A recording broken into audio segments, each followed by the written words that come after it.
Hello student, आज हम लोग एनालिटिकल पैराग्राफ को करने का ट्रिक सीखने वाले हैं, जिसमें आपको सबसे पहला क्या करना होता है। ये जो है बेटा क्लास 10th का है, ठीक है। सभी बच्चे ध्यान रखिए, क्लास 10th की टॉपिक है। एनालिटिकल पैराग्राफ बहुत जरूरी है।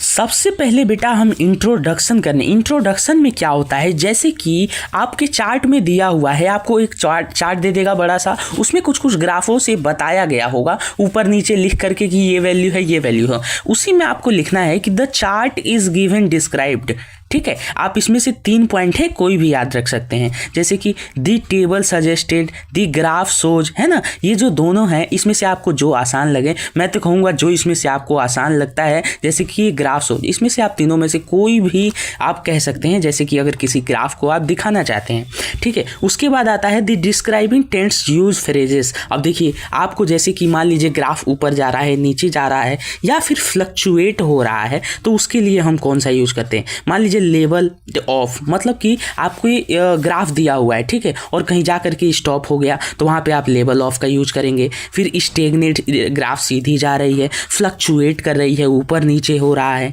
ड्रॉप डाउन, यानी कि आपका ग्राफ जो है वो नीचे जा रहा है, तो आप ये वाला यूज कर सकते हैं, याद रख सकते हैं, बहुत ज़रूरी है, इंपॉर्टेंट है। पेपर में आपको ये सब लिखेंगे वर्ड्स, तभी आपको एग्जामिनर नंबर देगा। अगला देखते हैं, अगला है क्वांटिटी। क्वांटिटी लिखना बेटा बहुत ज़रूरी है। जैसे कि किसी ग्राफ का दिया हुआ है क्वांटिटी 48% ऑफ है, ठीक है, 1/3 ऑफ है, ठीक है, ऑलमोस्ट, यानी कि कम से कम 80% आपको दिखाना है ग्राफ का। जैसे कि आपको पूछे कि कितना परसेंट ऊपर जा रहा है, नीचे, तो आप ऐसे ऑलमोस्ट वर्ड्स का यूज़ कर सकते हैं। मेजॉरिटी, अप्रोक्सीमेटली, 1/3, 48%, तो इस तरह वर्ड्स का आप यूज़ कर सकते हैं। अगला देखिए क्या है, रिलेशन वर्ड्स। जैसे कि आपको किसी ग्राफ के बीच का रिलेशन बताना है, किसी वर्ड्स के बीच का रिलेशन बताना है, ठीक है, तो रिलेशन बिटवीन, या फिर सिमिलैरिटी, या फिर कंपेयर भी करते हैं कई बार, तो कंपैरिजन टू लिख सकते हैं। उसके बाद बच्चों क्या है, फॉर कंक्लूजन। अगर आप कंक्लूजन लास्ट में आप ओवरऑल बताते हैं कि हाँ ओवरऑल इतना है,